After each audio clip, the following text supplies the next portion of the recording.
soin de toi, maître. Heureuse est la mère qui t'a porté et allaité. Heureux plutôt ceux qui écoutent la parole de Dieu et qui l'observent.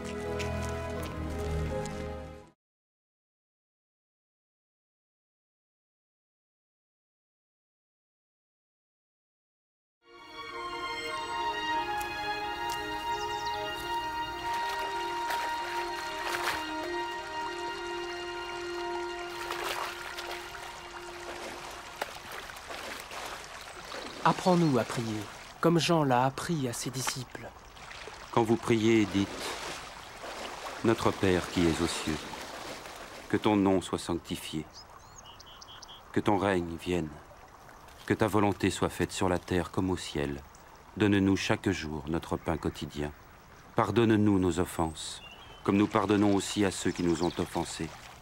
Protège-nous contre la tentation et délivre-nous du mal. »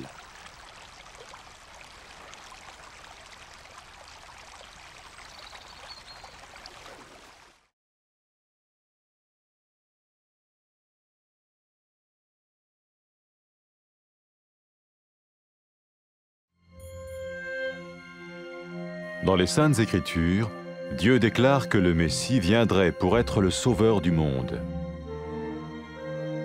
La vie de Jésus prouve qu'il est bien celui dont les prophètes avaient parlé. Ésaïe a prophétisé que la Vierge deviendrait enceinte et qu'elle enfanterait un fils. Des siècles plus tard, la naissance de Jésus accomplissait cette prophétie.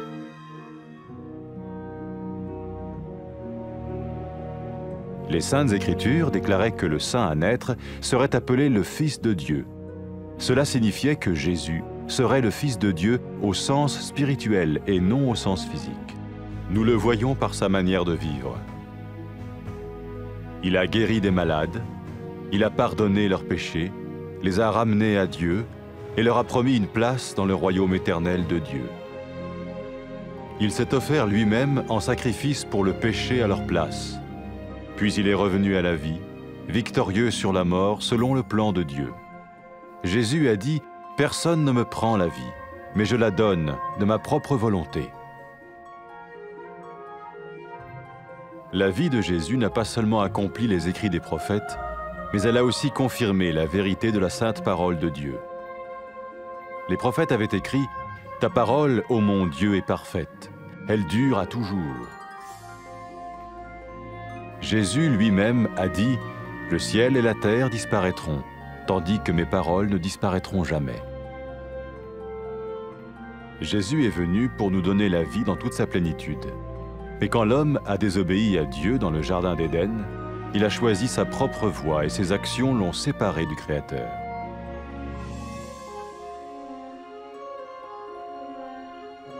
Les Saintes Écritures déclarent que tous ont péché et que le salaire que paye le péché, c'est la mort. Il s'agit de la mort spirituelle, éternelle séparation d'avec Dieu. Mais tout comme Dieu a donné un bélier pour qu'il meure à la place du fils d'Abraham, ainsi il a envoyé Jésus, le Messie, mourir à notre place. Sa vie, sa mort et sa résurrection restaurent la relation entre Dieu et tous ceux qui mettent leur confiance en lui. Maintenant, non seulement Jésus pardonne les péchés de ceux qui le suivent, mais il les sauve aussi du jugement éternel de Dieu.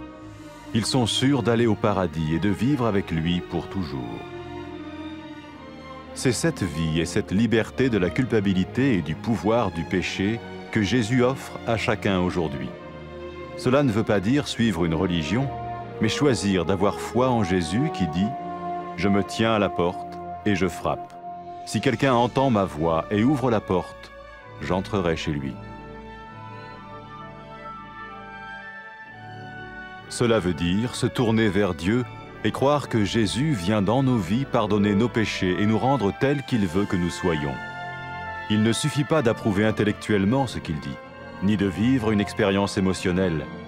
Nous le recevons par grâce, au moyen de la foi, par un acte de notre volonté. Lorsque quelqu'un est prêt à suivre Jésus le Messie, il peut lui parler par une simple prière.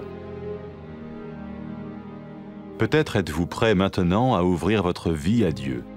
Si oui, vous pouvez vous joindre à la prière suivante, silencieusement. dans votre cœur. Seigneur Jésus, j'ai besoin de toi. Merci d'être mort sur la croix pour mes péchés.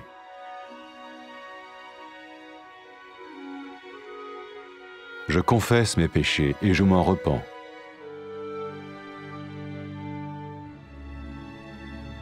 Je t'ouvre la porte de ma vie et je te reçois comme mon Sauveur et Seigneur.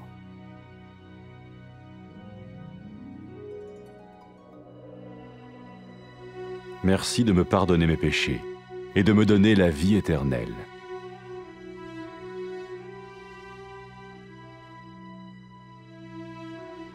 Fais de moi le genre de personne que tu veux que je sois. Maintenant que je deviens l'un de ceux qui te suivent. Amen.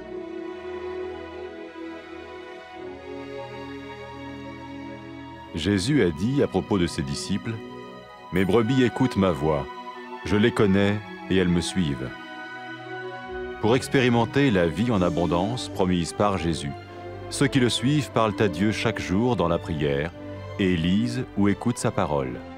Ils parlent de lui à d'autres personnes et rencontrent régulièrement ceux qui l'aiment et le suivent. N'oubliez pas sa merveilleuse promesse. Tout pouvoir m'a été donné dans le ciel et sur la terre. Et sachez-le, je vais être avec vous tous les jours, jusqu'à la fin du monde.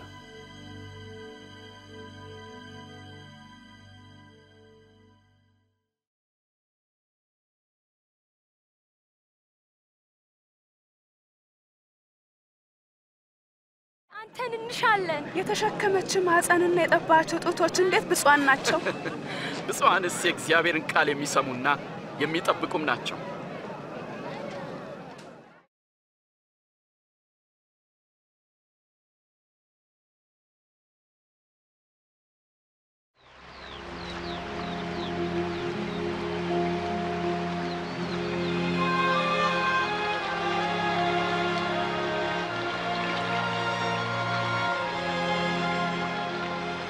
ዮሐንስ ደቀ መዛሙርቱን ጸሎት እንዳስተማረኝ እኛንም አስተምረን ስትጸልዩ እንዲበሉ በሰማይ የምትኖር አባታችን ሆይ ስምህም ይቀደስ መንግሥትህ ትምጣ ፈቃድህ በሰማይ እንደሆነች እንዲሁም በምድር ትሁን የዕለት እንጀራችንን ስጠን የበደሉንን ይቅር እንደምንል የእኛንም በደል ይቅር በለን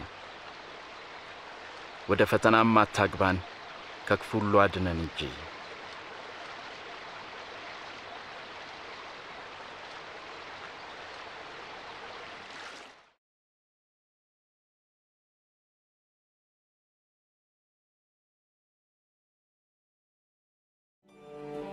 ከብዙ ዘመናት በፊት እግዚአብሔር ኃጢአተኞችን እንዲያድንና ከእርሱም ጋር እንዲያስታርቃቸው ክርስቶስን እንደሚልክ በቅዱሳት መጻሕፍት ተጽፎ ነበር።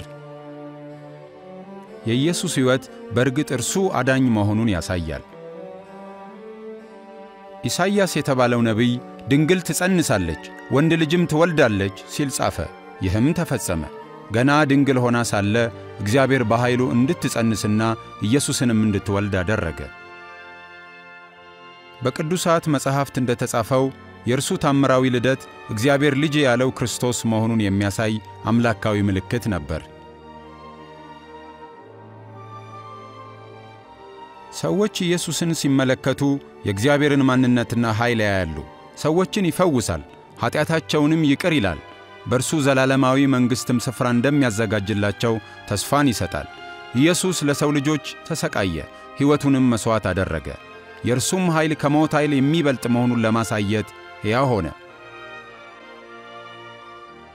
ኢየሱስ ክርስቶስ ሕይወቴን ላኖራት ሥልጣን አለኝ፣ ላነሳትም ሥልጣን አለኝ ሲል ተናገረ። የኢየሱስ ሕይወት የነቢያት ትንቢት ፍጻሜ ሲሆን የእግዚአብሔር ቅዱስ ቃል ነቢያት እንደተናገሩለት እንደዚያው እንከን የለሽና ዘላለማዊ መሆኑን አረጋግጧል። በእርግጥም ኢየሱስ የእግዚአብሔር ቃል ነው። እግዚአብሔርም በኢየሱስ ክርስቶስ በኩል ራሱን ለዓለም ሕዝብ ገልጧል። ክርስቶስ ኢየሱስም ሰማይና ምድር ያልፋሉ፣ ቃሌ ግን አያልፍም በማለት ተናግሯል። እግዚአብሔር የመጀመሪያዎቹን ወንድና ሴት ሲፈጥር የነበረውን ያንን የተትረፈረፈ ሕይወት መልሶ ሊሰጠን ኢየሱስ መጣ። እነርሱ እግዚአብሔርን አልታመኑም፣ ትእዛዛቱንም አልጠበቁም።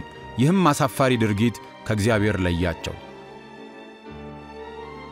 በመጽሐፍት የሰው ዘር ሁሉ ኃጢአትን ሰርቷል፣ የኃጢአትም ደሞዝ ሞት ነው ተብሎ ተጽፏል።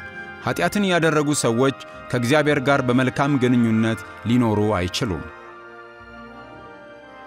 በአብርሃም ልጅ ምትክ እንዲሞት እግዚአብሔር ጠቦትን እንደሰጠ ሁሉ በአዳም ዘር ምትክ እንዲሞት ኢየሱስን ላከው። በእርሱ የሚያምኑና በኢየሱስ የሚታመኑ ሰዎች ወደ እግዚአብሔር መግባት ይችሉ ዘንድ ይህንን አደረገ።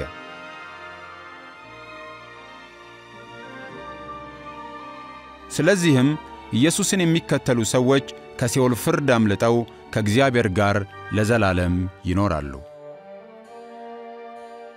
ኢየሱስ ንስሐ ለሚገቡና ወደ እኔ ለሚመለሱ ሁሉ እግዚአብሔር የኃጢአትን ይቅርታ ይሰጣል፣ በስሜም ለሰዎች ሁሉ ወንጌል ይሰበካል ሲል ከሞት ከተነሳ በኋላ ለተከታዮቹ ተናግሯል። ኢየሱስ በተጨማሪ የእግዚአብሔርን መንፈስ እንደሚልክላቸውና መንፈሱም ከእነርሱ ጋር በመሆን ወደ እውነት ሁሉ እንደሚመራቸው የእግዚአብሔርንም መንገድ እንዲከተሉ ኃይልን እንደሚሰጣቸው ተናግሯል። አንዲት ኃጢአተኛ ሴት ንስሐ ገብታ ኢየሱስን ጌታዋ አድርጋ ስትከተል ኢየሱስ ኃጢአትሽ ተሰርዮልሻል፣ በእኔ ላይ ያለሽም እምነት አድኖሻል ብሏታል። ሰዎች እግዚአብሔርን በእውነት ከወደዱ እግዚአብሔር ኃጢአታቸውን ይቅር ይላል። ኢየሱስ ክርስቶስ ሰዎች እርሱን እንዲከተሉ ይጠራቸዋል። የኢየሱስ ተከታዮች ለመሆን የወሰኑ ሰዎች ከእርሱ ጋር ያላቸውን ግንኙነት እንደዚህ በማለት ሊጀምሩ ይችላሉ። እግዚአብሔር አባት ሆይ፣ አንተ ጻድቅ ነህ፣ ስለምትወደኝ አመሰግንሃለሁ። ትእዛዛትን ስላልፈጸምኩና አንተን ስለበደልኩ እጸጸታለሁ። ኢየሱስ በእኔ ምትክ በመስቀል ላይ እንዲሞትና ከሞትም እንዲነሣ ስለላክልኝ አመሰግንሃለሁ። እኔም ስለ ሠራሁት ኃጢአት እርሱ ስለ ተሰቃየልኝ አመሰግንሃለሁ። ያንተን መንገድ መከተል እፈልጋለሁ። ኢየሱስንም አዳኝና ጌታዬ አድርጌ አምናለሁ።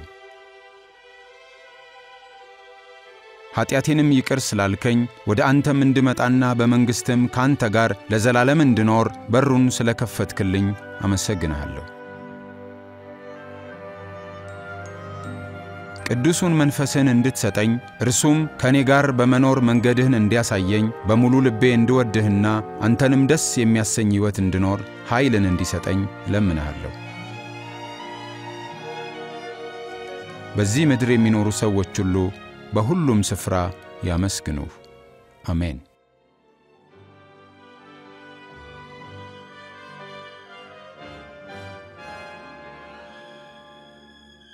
ኢየሱስ ስለ ተከታዮቹ ሲናገር በጎቼ ድምፄን ይሰማሉ፣ እኔም አውቃቸዋለሁ፣ እነርሱም ይከተሉኛል አለ። የኢየሱስ ተከታዮች እርስ በርስ ይገናኛሉ፣ በየዕለቱም ከእርሱ ጋር ይነጋገራሉ። በቅዱሳት መጻሕፍት የተጠቀሱትን የእርሱን ቃሎች ያጠናሉ፣ የእርሱንም መንገድ መከተል ይሻሉ፣ ለሌሎችም ስለ እርሱ ይናገራሉ። በደመናትም ወደ ሰማይ ወደ ከበረው ዙፋኑ ከማረጉ በፊት ኢየሱስ ለተከታዮቹ እግዚአብሔር በሰማይና በምድር ያለውን ሥልጣን ሁሉ ሰጥቶኛል፣ እስከ ዓለም ፍጻሜም ድረስ ዘወትር ከእናንተ ጋር እንደሆንኩ እርግጠኛ ሁኑ ብሎ የተናገረውን ዘወትር ያስታውሳሉ።